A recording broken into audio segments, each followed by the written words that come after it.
ndo lakini sasa wamekataliwa hawa na mafuta. Sio Mungu mafuta basi wote kuna wengine analisha. Akakwambia sitakaa mpaka yeye akuje. Mungu ameniharakisha. Mungu ndiye mwenye kuhesabia haki. Mungu ndiye mwenye kuhesabia haki watu wake. Amen. Yaani hesabu zako, matendo yako yote yako kwa Mungu. Wanadamu wanafanya kugeuza, lakini Mungu ako naye. Yako katika kitabu chake. Kuna kitabu niliwaambia ya kwamba niliwasomea hapa. Kuna majina yako katika kitabu.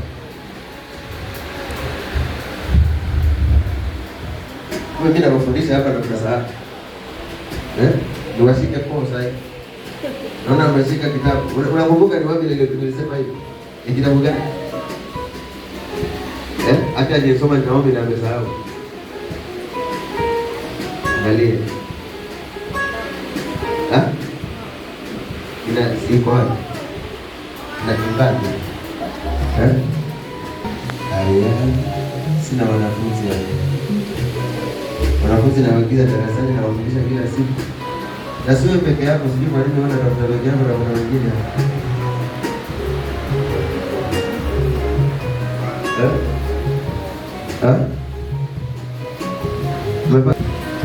Nisoma kitabu mbili ujue. Haraka atembea yangu mbili.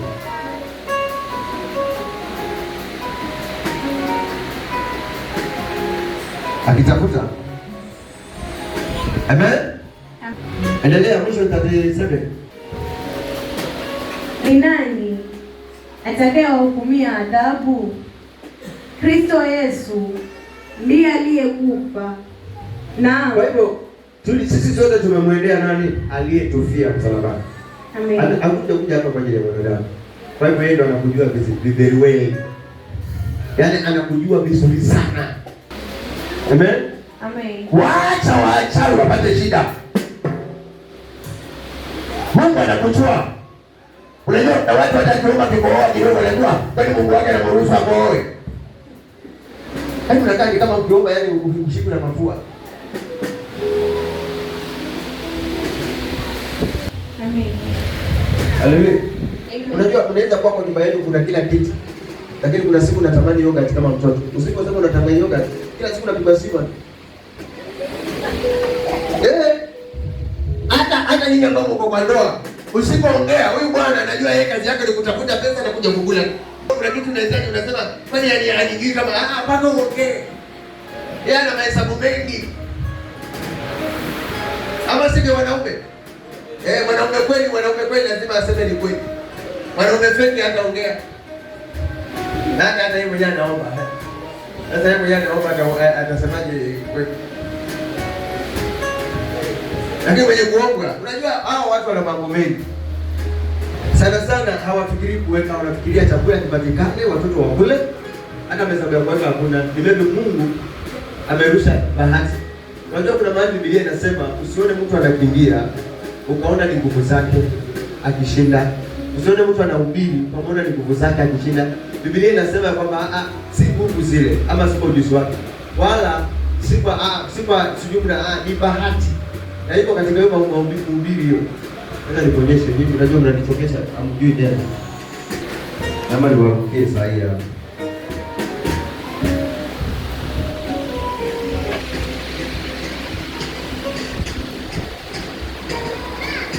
Umepata wewe mama gani?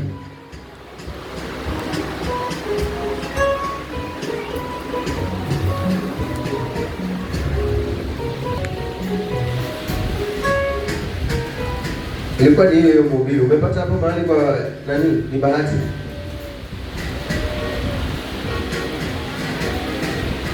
Nataka hao watu waelewe kuna mahali Mungu. Vitu vingine ni bahati yako wewe mwenyewe, Mungu ameipanga juu yako. Kuna bahati ya mtu, unakuwa bahati ya mtu. Ilikuwa ni hapo kwa hiyo ndio.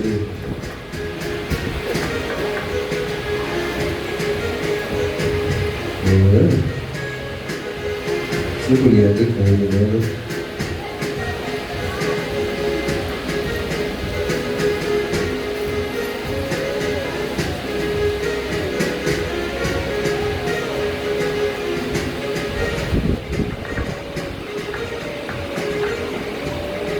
Nasema ni bahati wapata wote. Hiyo hiyo kuanzia 11 hapa. Hiyo hiyo 9:11. Kwa si watu wafahamu wapatao mahali. Ni bahati.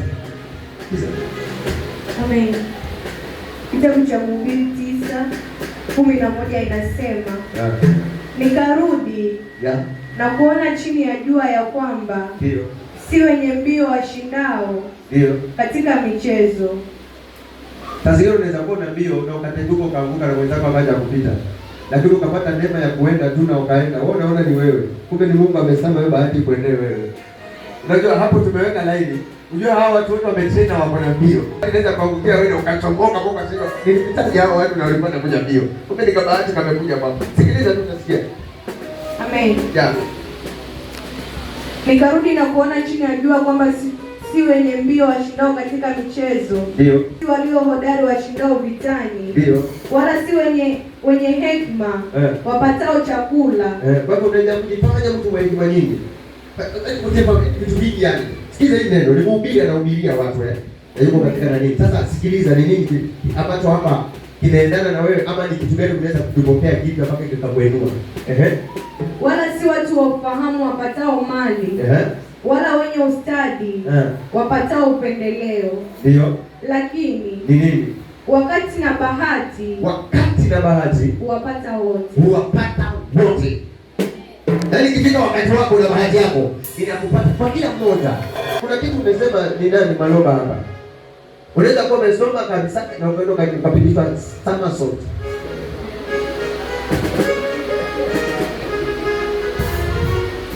So, si ufahamu. Sometimes unaweza kuwa na ufahamu lakini unakosa kuelewa kitu. Sasa ile bahati ya kuelewa ni bahati. Na ndio maana bahati ya mtu hata ufanye nayo nini, ni bahati yake yule. Hata ukijaribu kuitungisha haiwezi kuiondoa, ni bahati amepewa. Na hakuna bahati kama hiyo. Mungu anaweza kubariki bahati yako kubwa zaidi yako kuko na nani na kitu kidogo. Amen. Haleluya. Amen. Haleluya. Amen. Unajua kuna mahali Biblia inasema hivi ya kwamba waliokufa hatima zao zimekufa, lakini walio hai hatima zao bado ziko hai.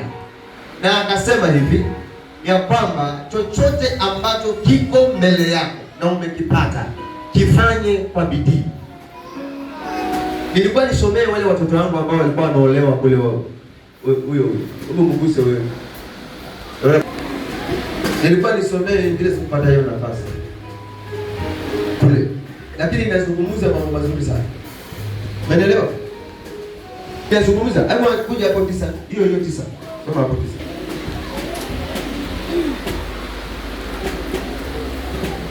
Amen. Kwa sababu tulienda kuchelewa, siwezi kulaumu. Mhubiri 9:9 inasema, uishi kwa furaha pamoja na mke umpendaye. Hebu rudi huko ndani. Amen. Hii hata ni nzuri yote wazee. Sasa tusije taanzia wapi. Kama unaweza enda kwa haraka wazee hiyo moja uende bio huko. Nani bana enda bio? Amen. Watasikia. Na kwa ajili ya hayo yote, nikatia moyo wangu katika kuyatafuta haya, ya kuwa wenye haki na wenye hekima pamoja na matendo yao yote wamo mkononi mwa Mungu, kwamba ni pendo au kwamba ni chuki mwanadamu hajui. Mambo yote yawapata, mambo yote yawatukia wote sawasawa. Kuna tukio moja kwake mwenye haki na kwake asiye haki, kwa mtu mwema na kwa mtu mwovu, na kwa mtu aliye safi na kwa mtu asiye safi, kwake yeye atoaye kafara na kwake asiyotoa kafara. Kama alivyo huyo mwema, ndivyo alivyo mwema mwenye dhambi. Yeye apaye na yeye aongopaye kiapo. Ni katika mambo yote yanayofanyika chini ya jua, ya kuwa wote wanalo tukio moja. Naam, zaidi ya hayo, mioyo ya wanadamu imejaa maovu na wazimu umo mioyoni mwao. Kuna watu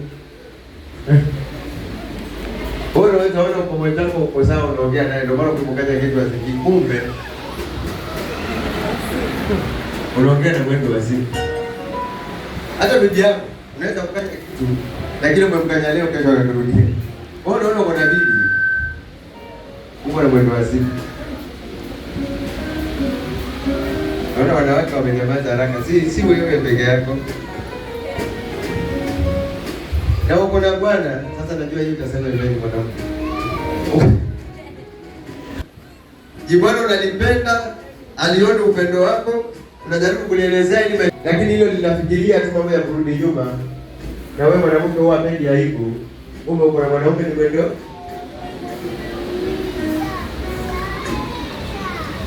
Endelea. Mioyo ya wanadamu imejaa maovu. Mioyo ya wanadamu imejaa maovu. Na wazimu humo mioyoni mwao. Wazimu uko wapi? Mioyoni mwao. Aha. Na wazimu humo mioyoni mwao wakati walipo hai, na baadaye huenda kwa wafu. Kwa kuwa liko tumaini kwa yule aliyeambatana na wote walio hai, maana ni afadhali mbwa aliye hai kuliko simba aliyekufa. Umesikia? Nani alisema kuhubiria hii hapa? Ndio. Nikawaelezea maana ya hii. Nikasema unaona mbwa aliye hai na simba aliyekufa. Yule aliyekufa hata kama alikuwa mkali, lakini haijui kichwa. Lakini mbwa yeye hata anaweza enda hapo na akabweka.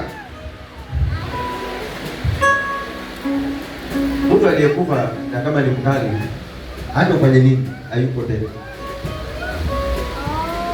Umesikiza? Hata kumzungumzie. Hapa alikuwa anazungumzia kuhusu mambo ya kati ya Yesu na mambo mengine hapa. Haleluya. Hapa kati ya wewe na mtu aliyekufa. Unaweza usikie sana. Amen. Unaweza sikia John alikuwa mkali lakini huduma iko tena. Ndio ukali wako wote watusaidia hata madekani kaunga kanatobeka. So kuna vitu vingi ambavyo vinaongelewa hapo. Endelea kwa sababu ya wakati tusina kueleza sana. Kwa sababu walio hai wanajua ya kwamba watakufa. Unaona? Hata wewe kwani ndani ambaye juu kama atakufa. Angalia vile mnakataa. Sinakuuliza. Si neno la Mungu. Na Mungu anasema vyovyote vile tukishazoea tutaenda. Wewe utakufa. Si hata mimi mama. Hata mimi naona hii nitakujongoza na hawa. Na nakuja sema hapa ninakumbuka Pastor John alikuwa akipenda sana. Hawa. Mimi sasa hata wana bado wanakula tu biskuti hata juu naendelea. Hawa. Kwa hivyo uwe star. Uwe nani? Uwe mkali kama simba. Simba anaweza kama hali na wanyama wote wakakimbia, lakini simba akikufa vile kasongo anaenda.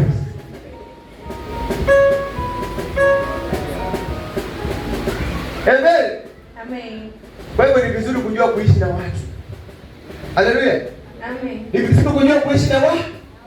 Wana msibague watu. Wanaweza kupesa. Amen. Haleluya. Amen. Endelea. Kwa sababu walio hai wanajua ya kwamba watakufa, lakini wapo hawajui neno lolote. Wapo hawajui neno lolote. Hata mtu ambaye alikufa hata akili alikufa kila kitu. Hata kumwambia mambo ya kwa hii kitu ni baya hivi na hivi. Hata hapo sikiliza. Ni vibaya kukaa na watu waliokufa. Imagine una maiti unatembea leo unaniambia kumbe kuna maiti. Mtoto umemzaa unamwambia kitu akusikilize. Ni roho ya mauti ya mwanao. Nilimwambia kitu kimoja. Kwa nini mliambiwa wazazi wako ni Mungu wako wa pili? Na tena unaambiwa kuheshimu mzazi wako hata unaongezewa siku. Kwa mzazi wako unaongezewa siku. Mungu alisema hivyo. Na hiyo amri iko paka Yesu akaja akaiongelea. Amen. Nini ndio wewe mtu ana wazazi? Kuna mtu ana babake kabisa, kuna mtu ana babake kabisa. Aliondokewa hana hata wakuongea naye. Umepata bahati mamako unamuona ni kama hafai. Watu wengine ndio unaona wamana mamako alikuzaa kwa hiyo tumbo, alikulea na hiyo shida. Unakuja kukutana na watu wengine huku ndio unawaona wazuri kuliko mamako. Mamako mzazi. Aliyetoa mavi na huku unatoka. Hao watu wakizaa wanatoa mavi wanashuta. Atina mchezo bwana. Hebu uliza mama ambaye alizaa hapa. Atakwambia alishuta mashuti mengine kama hesabu. Ni kwa sababu tu ya kwamba mtoto atoke. roho yake iko mikononi hivi. Hapo alipofanya tu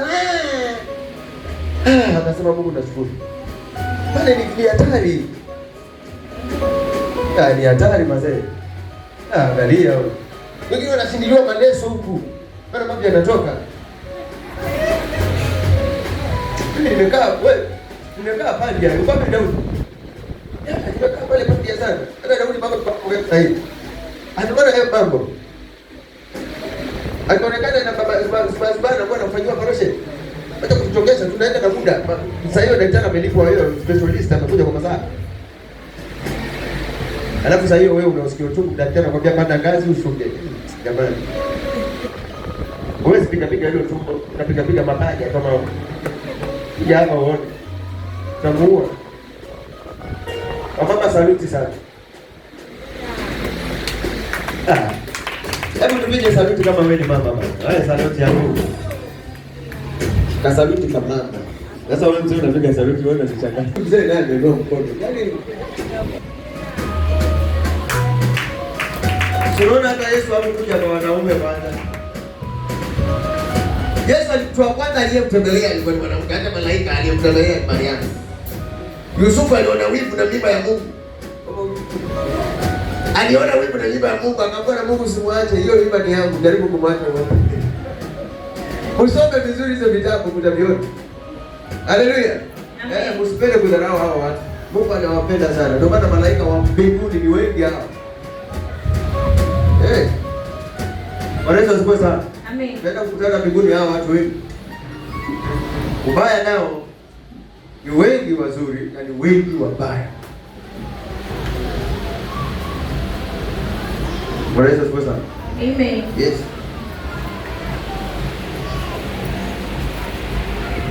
Na kuna wazee pia wakiwa na tabia nzuri wanakuwa wa baraka katika maisha yao. Hao mama. Unajua wazee wa tabia nzuri ni pale Biblia inasema hapa.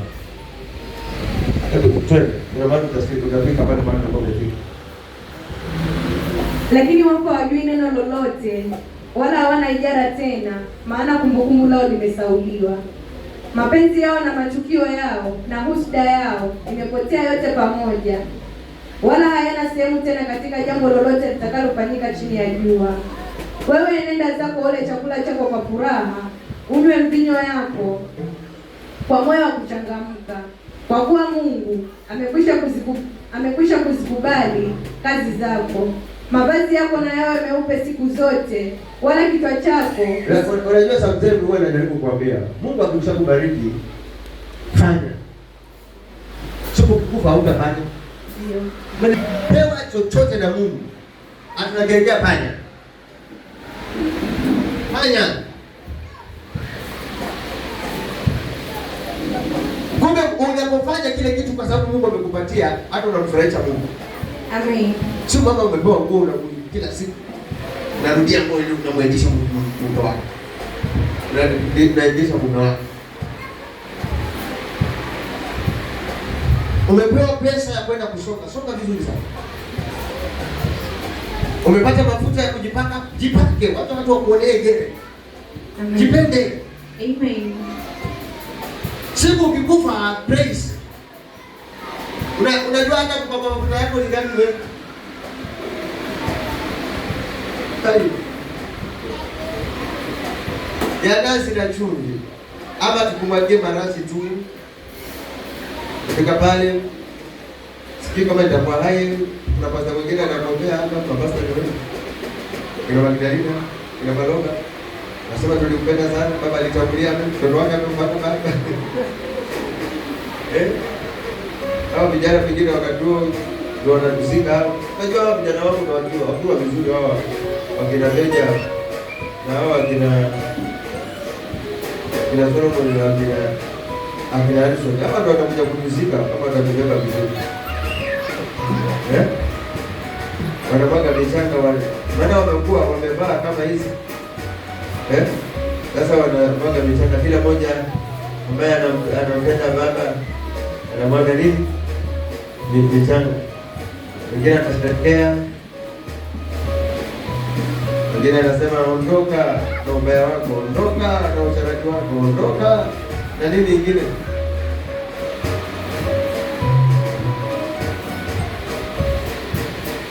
Unakuwa aliye haya anajua atakufa. Sasa unaniangalia kwa masikini, unanisikitikia. Sisi hatutakufa vile vifo unavyovisikia. Hukufi kwa sababu ya kifo cha mchawi na kuroga. Amen. Haukufi kwa sababu ya kuwa hadi kuna maroho yanakufuata. Ni Mungu mwenyewe hataki.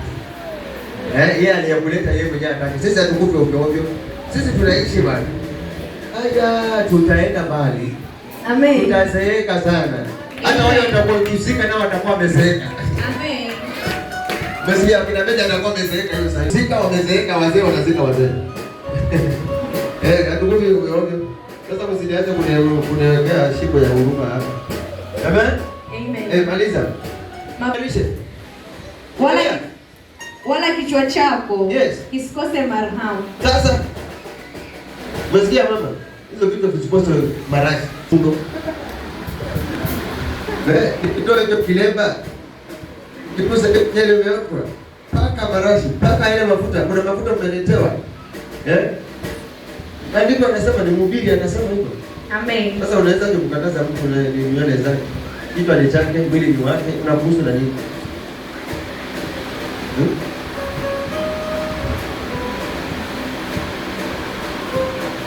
Umesikia mama? Ndipo umenyoa mpaka mafuta yako kunuka vizuri. Wewe endelea. Kwanza wewe ndio umenyoa, waoga na maji yote. Hakuna mtu anatetea sijui nywele zako, wewe unaoga kama wanaume. Hawa ndio mpaka wafunge spidi. Endelea. Amen. Ya? Uishi kwa furaha. Umeambiwa uishi na nini? Kwa furaha. Kwanza toa uzuri. Hao watu wanakupiga vita na kukosesha amani. Sasa ukizeeka shule imekutana. Wewe umeambiwa uishi kwa furaha bwana. Kwani hakujisikii? Kama mmezoea kuishi na uchungu. Mimi naishi na furaha. Wangapi wanapenda kuishi na furaha? Amen. Mimi napenda kuishi na furaha. Mimi huwa nakemea hiyo mambo mengine. Unajua ukitaka kuishi na furaha usisikize maneno ya watu. Amen. Umesikia? Ndio. Yale ukiyasikiliza. Namwambia Mungu kwanza nipe appetite ya kula. Kama kuna mtu anakosa usingizi juu yako, mimi nafurahi sana. Story yake. Hata kuna watu mafarisayo walikosa usingizi juu ya Yesu. Wanaona ufalme wao unaenda. Yeye hakujua kama anang'ang'ania ufalme wa mbinguni. Mimi sing'ang'ania vitu vya duniani, mimi naangalia vitu vya mbinguni. Haleluya. Amen. Bwana Yesu asifiwe. Endelea, maliza. Uishi kwa furaha. Uishi kwa furaha. Pamoja na mke umpendaye. Aya.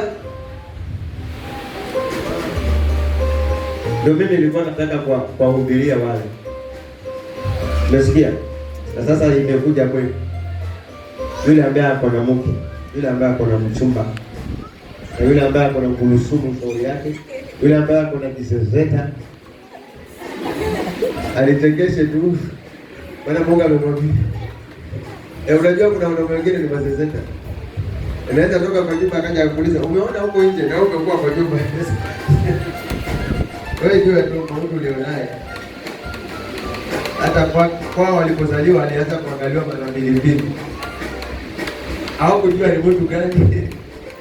Baada ya kukua ndo akaja kujulikana baadaye. So mishina. Hebu wanawake msumizwe sana bana. Msumizwe sana. Avoid kuumizwa. Kuna vitu vingine hata kama ni usishindane na. Sawa? Relax. Roho yako. Haukuolewa kwenda kupata pressure. Wewe kujua mume wako anakuwa na pressure. Sasa wewe fanya kama usikie pressure. Na si kwamba uondoke. Wewe ni naye. Yeye ndio anaingia kwa mengia. Na kwa mwanamke mwenye akili. Lakini kwa kile anasema kama mbaya. Wewe ni kufa kitambo. Kwa kukwambia usikii. Ndio maana kuna siku moja hapa mnakumbuka niliwahubiria zile zilizopita. Niliwaambia sitaki mwanamke pale ambaye haongei na mume wake kwa nyumba vizuri. Unanikumbuka? Nimekuwa nikihubiri mara ngapi? Mara nyingi. Unajua kuna tabia mbaya kanisani. Mungu unamuona anakuja kwa pastor anacheka vizuri, akifika kwa nyumba haongeleshi mume wake.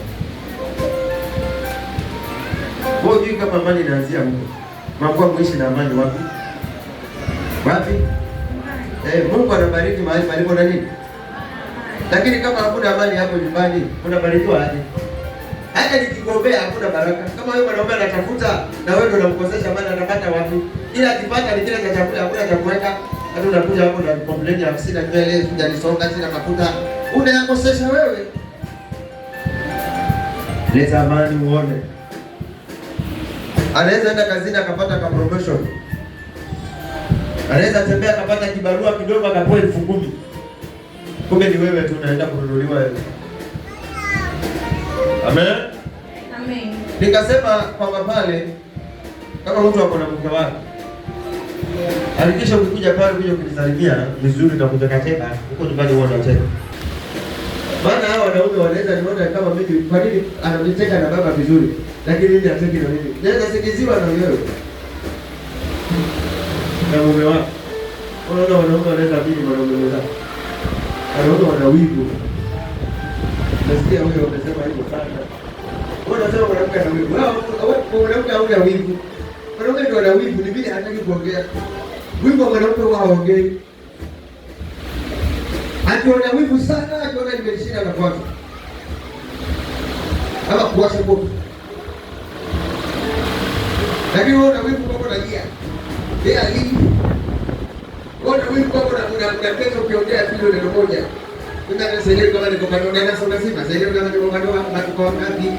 Yeye ndio anaongea.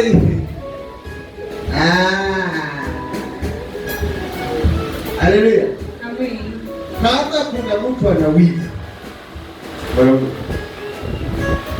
Cheka na mtu anakuuliza yule nani? Nasikia anakuuliza wewe unasikia nini? Unaweza ona mwanamke wako angalia simu yako, lakini akishika anaiangalia kimakini sana. Nasema hata ngoja sishike simu yako. Lakini kuna kitu nimeona hapa, unaona? Ameona tabia zako zinaanza kujenga. Unaona kama simu kuna kitu.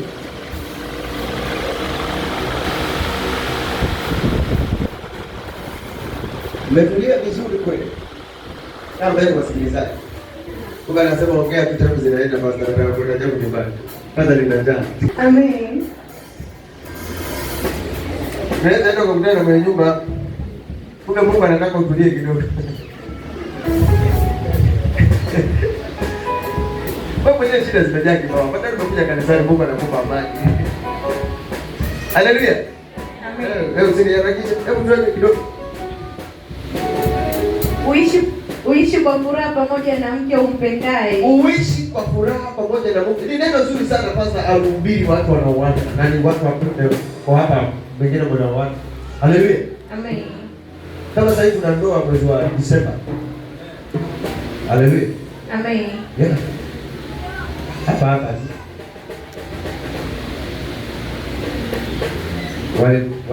Walisema wanaweza ondolea hapa. Amen. Usafari utakaokuwa ni kwenda kuchipuka. Kuna ngome.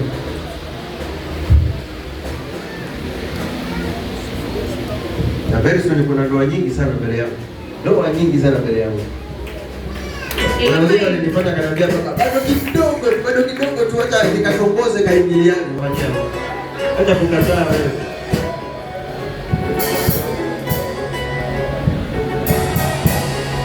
Kwa hivyo uko jikoni unapika. Alafu ndo habari zikunifikie. Amen. Haleluya. Amen. Ishi na furaha na nani? Na mke wako. Maana kama kuna mtu anafaa kupe amani ni mke wako ama mume wako. Hao watu wawili wakukupa amani basi. Yaani utajiona kama hii dunia umemaliza. Lakini unajua hakuna vita vikubwa kama vya nyumba yako. Vita vikubwa vya nyumbani ni vikali. Ndio maana saa zingine wengine wanaweza kujiokopa akasema nendwa mikono niseme kwa. Sasa kitu ambacho naweza kukwambia, mwanamke mfurahishe mume wako. Mwanamume mfurahishe mke wako. Lakini si wewe peke yako unataka kufurahishwa na ufurahishe mwenzako. Haiendi hivyo. Ni kama yule mwingine unamuumiza, anakaa katika hali ya maumivu. Haleluya. So Biblia inasema mpendane. Si upende, mpendane. Neno kupendana inamaanisha kote. Na ndoa iheshimiwe na watu wote. Endelea. kuishi kwa furaha pamoja na mke umpendaye. Kuna maneno mazuri hapo mbele. Siku zote za maisha yako ya ubatili ulizokuwa chini ya jua. Ndio. Siku zote za ubatili wako. Kwa maana ndio huo ni sehemu yako ya maisha. Unakuwa mwanamke ni sehemu yako ya nini? Ya maisha. Mume wako ni sehemu yako ya nini? Ya maisha. Mbona mjibu vizuri ama mwingine mmeachwa? Unajua saa zingine naongelesha watu kama ambaye Nabii aliondoka. Kama unampenda anarudi. Yule ambaye anataka kurudiwa na mke wake ama na mume wake. Ipo akosi amani mpaka kilala na ngota. Akutakute basi. Haleluya. Kama nakusumbua, Mungu amufinye hilo koromio mpaka atolewe. Awe na kuitikia tu mwenyewe. Hakuna lisilowezekana kwa Mungu. Kwani waamini kile kinywa nimesema? Hawaamini kile kinywa nimesema? Amen. Yes. Atarudi. Amen. Amen. Anasema ati mke ni nini? Ni njia moja ya maisha yako. Umenisikia? Ndio. Ni njia moja nini? Ya maisha yako.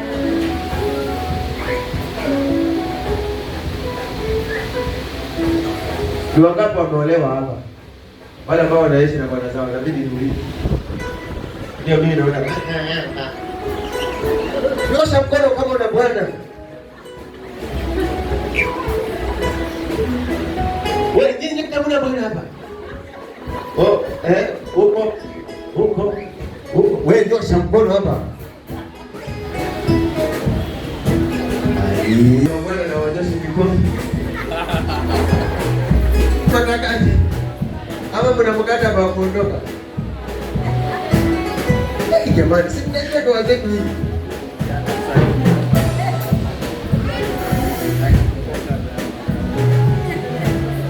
Na wale wanaume wako na wake zao hapo. Ni wili. Kwa hivyo ni mabibi wawili. Sawa. Amen.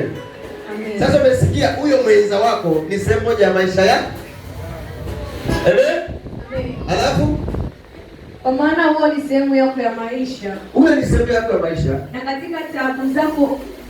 katika taabu zako ulizozitabikia chini ya jua. Lolote mkono wako utakalolipata. Unasikia? Yaani mnataabika na yeye. Kwa shida na raha. Kwa hiyo chini ya jua tunang'ana na kufurahi sote ni kwetu. Kwa mtu mmoja. Haleluya. Kwa hivyo nikitabika, mimi natabika kwa ajili yako. Yeye akitabika, anatabika kwa ajili yetu. Haleluya. Amen. Sometimes ukipata mwanamke kama na bibi mupe nafasi. Lakini wanaume sana wa coast wana wivu, hawataki wake zao wafanye kazi. Na wale ambao wa bara wamekuja huko wameingiwa na hiyo roho ya coast. Anasema mwanamke akipata pesa tu anabadilika. By the way ni kweli, sio kwa nini wanawake hawawezi pesa? Mbona ni kweli wanawake hawawezi pesa? Wewe ukipata pesa unataka kuoa, unataka kuolewa. Yaani uko kwa ile ndoa lakini unaonekana bado umeoana.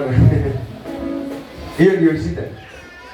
Wanawake wangapi wanaweza pesa hapa sasa hivi Mungu ni waombea wapate pesa lakini wasitabie waume zao. Hizi ndio roho za kutabia hizi. Yaani mwanamke sijui ana shida gani. Ni mzuri kweli. Kwanza mkiwa kwa shida yote mnakuwa wazuri. Unajua sababu kwa nini mwanamke saa zingine anaweza change wakati amepata nini? Pizza. Wajua ni kwa nini mwanaume anaweza pata pesa akaja kabadilika baadaye? Nikwambie siri ya mwanaume. Huwa sipendi kuongea lakini naongea leo. Mwanaume kuna kipindi alipokuwa na shida, sawa? Alikuwa anavumilia lakini kuna mambo mengi ulikuwa unampitisha. Sema amen. Kuna mambo mengi ulikuwa unampitisha. Kuna uzuri ulikuwa unamkuta, madharau ulikuwa unamfanyia. Pake mambo yake alikuwa na target, huyu nikija nikifanikiwa nitamuonyesha. Yaani hiyo kitu alikuwa nayo.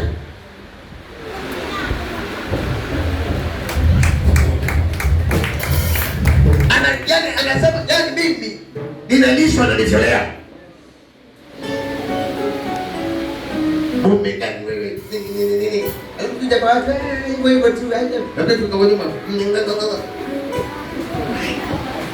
Nasema sawa. Ndio maana kipata sasa anasema tulikuwa kwa shida lakini mimi sikuwa na raha. ndio maana huyo anabadilika. Lakini kwa nini anayekuja? Unaona, mwanamume yoyote ambaye umetoka kwa shida kweli kweli, paka huyo mwanamume anaweza kukaa na wewe, hata kikusaliti ni rahisi kuja kukuomba msamaha. Unajua ni mtu wa aina gani? Uliyemheshimisha hata wakati wa shida. Huku mdharaulisha kwao, huku mdharaulisha kwenu, huku mdharaulisha kwa marafiki, huku mdharaulisha kwa familia. Ulimheshimisha hata chochote unachopata unasema ni yeye ndo, hata kama ni wewe ndo umefanya kazi, unasema ni yeye ndo ametoa. Haleluya. Utakuta huyo mwanamume hata kama kuja kutajirika vipi. Tena kwa takataka usiaidie. Unafikiri niko nakupenda. Ile bwana kujua vile uko kwenda. Anabaki na ule watu. Kuna mahali Biblia inasema mjue kuvumilia. Ndoa ni kuvumilia. Kila kitu ni kuvumilia. Amen? Amen. Kwa sababu ni sehemu moja ya maisha. Vibaya. Unajua si baya, lakini unajua ni hatari kuolewa na mwanaume mlevi by the way. Kuna yeye mkipokea wanaume mlevi. Mwanaume mlevi kuna vitu anaweza fanya na kawa si akili yake. Hata anaweza kukufikia hata kisu. Na kesho kumwambia umenisikia kisu jana. Akamwambia nini? Unanionea wewe. Kwa hivyo ni hatari. Lakini kama mlipendana mweke kwa maombi. Lakini ni hatari kwa mwanaume mlevi. Ndio maana mtu yoyote anapofanya jambo kama ni mlevi anaenda kuulizwa hata mahakamani. Ulikuwa umeelewa? Anaandikiwa barua kwamba aenda angaliwa akili yake.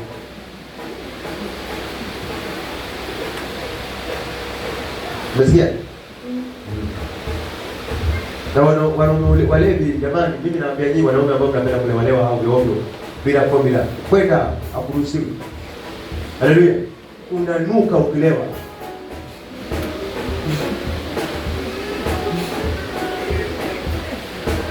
Hata mikojo yako inanuka. Halafu una mapenzi ya kweli.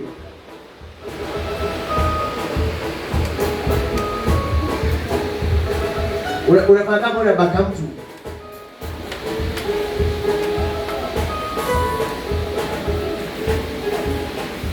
Wewe watoto wangu funga kuolewa. Kwanza nyinyi wasichana funga kuolewa na mwanamke. Kama unajua ni mlevi atana naye. Atakuja kusumbua kwa njia msichana wako. Yaani hata sijui. Hata mtoto atapatikana kwa mimba kwa ulevi tu.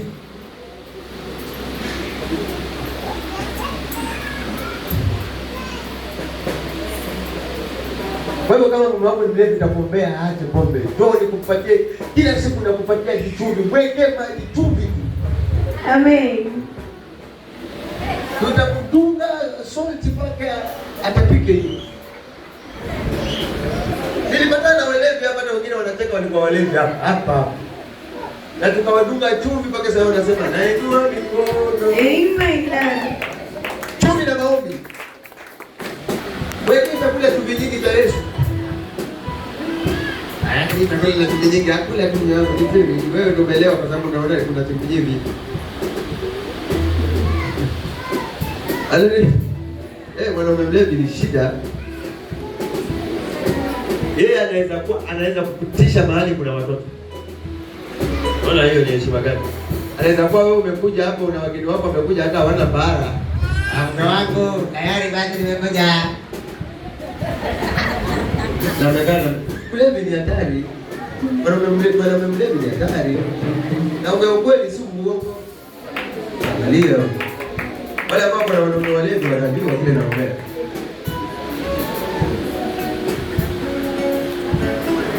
Mwanaume kamili hafai kuwa na uraibu wowote isipokuwa uraibu wa kutafuta pesa na kutunza familia yake.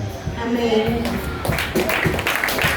Huo ndio uraibu hafaa na kutafuta pesa na kutunza familia yake. Hakikisha hapo sawa, hakikisha watoto wako hapo sawa na wanasoma. Mlevi hiyo pesa school fees anaenda kuikunywa. Amen. Atunangojea kuleva kupeleke saluni. Yeye mwenyewe anadaiwa kwa mambo yake. Ana mambo karibu 12 na zote anadaiwa. Hata pomba katamani kila siku naenda pesa za kila siku. Hata ukiweka dera lako mpya ovyo ovyo, anapita nalo, anampelekea mwenye mambo. Kuna dera lako na kuja kulikuta na mama mwingine, unajua hilo kabisa. Nitoka kwako. Alikaliwa pombe. Amen. Lolote mkono wako utakalolipata kulifanya. Unaambiwa lolote utakalolipata katika mkono wako kulifanya, ulifanya kwa nguvu zako. Kama ni kazi, endelea. Kwa kuwa hakuna kazi wala shauri, ndio, wala maarifa, ndio, wala hekima, ndio, huko kuzimu endapo wewe. Unasikia? Huko hakufanyiki kazi. Ukikupa hakuna kazi. Ndio unakuwa kile utakachokipata kifanye kwa bidii. Ndoa yako itunze kwa mkono wako vizuri. Unaona mkono wako unaweza tunza ndoa vizuri sana.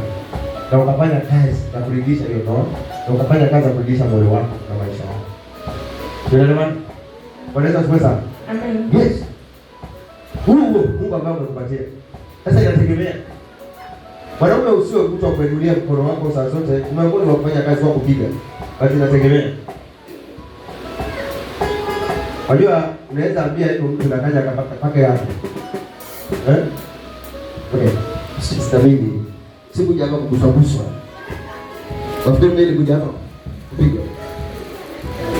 Bana. Hata kama ni pastor. Unajua kuna mahali hakuna to pastor. Kuna mahali lazima tuweke discipline, nyumba ipatikane na Bwana. Amen.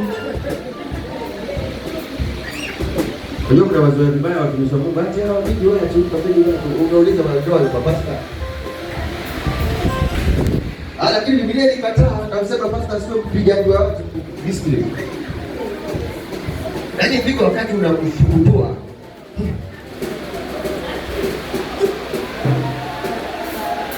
Lakini ukienda kwa mzee mtano unamheshimu.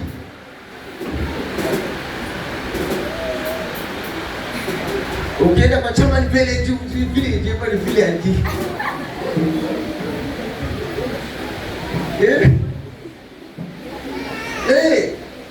Lakini mimi ni saidi ya chama. Mimi ni saidi ya jaji wako. Mimi ni saidi ya Wahuto. Amen. Wapi? Sasa ukipatia DCI ananishika vipi? Hawezi kushika mtu. Hawezi kushika mtu. Mtu kwanza anakuja anashika. Kwa huyu mtu amekufia kweli. Kwa area yako.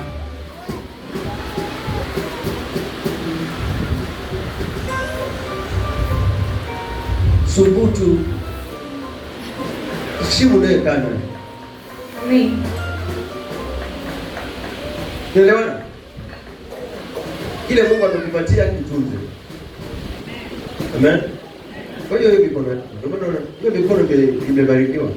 Unaweza inua mikono ukamwombea, unaweza inua mikono ukamfungua vifungo, unaweza muinua mkono ukamfanyia masaji, unaweza inua mikono ukamtekeza, ukamtekeleza.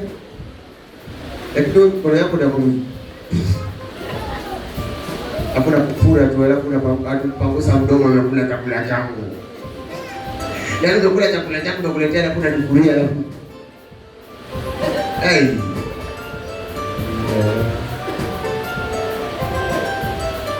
Wanaume nanyi, wanaume aliye ambaye hana bidii si mwanaume. Najua huyu mwanamke alikuona wa maana sana mpaka akakubali kuolewa na wewe. Sasa kumetulia kote. Mwanamume, ishara zako za kumuonyesha mke wako hata kama hauna, lakini muonyeshe kwamba wewe ni fighter. Sio unaitoa kazi pale unaambia nenda ukafanya wewe mke wangu. Wewe nenda hali yako wewe. Kwa kitendo cha wanaume haupo kabisa yani. Wenzako wanazoa taka. Wakitafutia wake zao, wakitafutia maisha yao.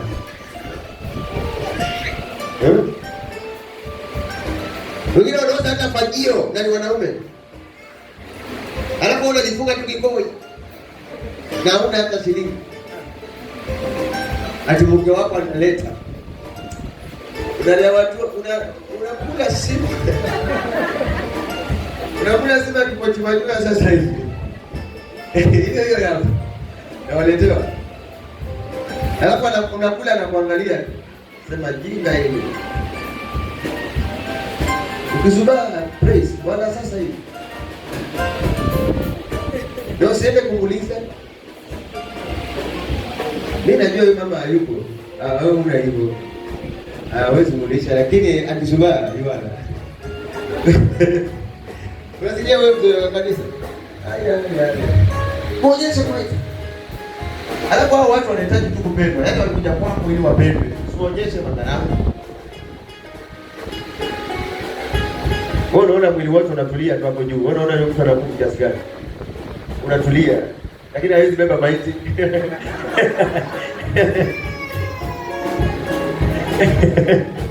Yaani watu wanajishangaza wako na Mungu lakini hawezi beba maiti. Ndio wanaiogopa kama ni kufia hapo juu uone. Anaruka mara moja. Amen. Haleluya. Kwa hiyo chochote kitu ambacho Mungu amekupatia kifanye kwa njia iliyo sawa. Wanaweza tukue sana. Amen. Mungu akiwa upande wako usiogope lolote. Sawa? Ndio. Usiogope vile utaongelewa, utafanya, utasema nini, whatever, haijalishi. Wewe Mungu yuko upande wako. Vibaya ni Mungu asikuongeleshe, lakini kama Mungu anakuongelesha, wewe endelea. Ukija Mungu anaweza kuongelesha hata kwa mtumishi wako. Unaweza kuja kanisani ulikuwa umevunjika moyo na ukatamani kabisa Mungu akasema asante, haleluya. Amen. Bwana Yesu asifiwe sana. Amen. So ulikuwa ni mjumbe lakini ulikuwa na mafunzo yake so sana. Na Mungu akuzidishie na atazidi kutenda mema.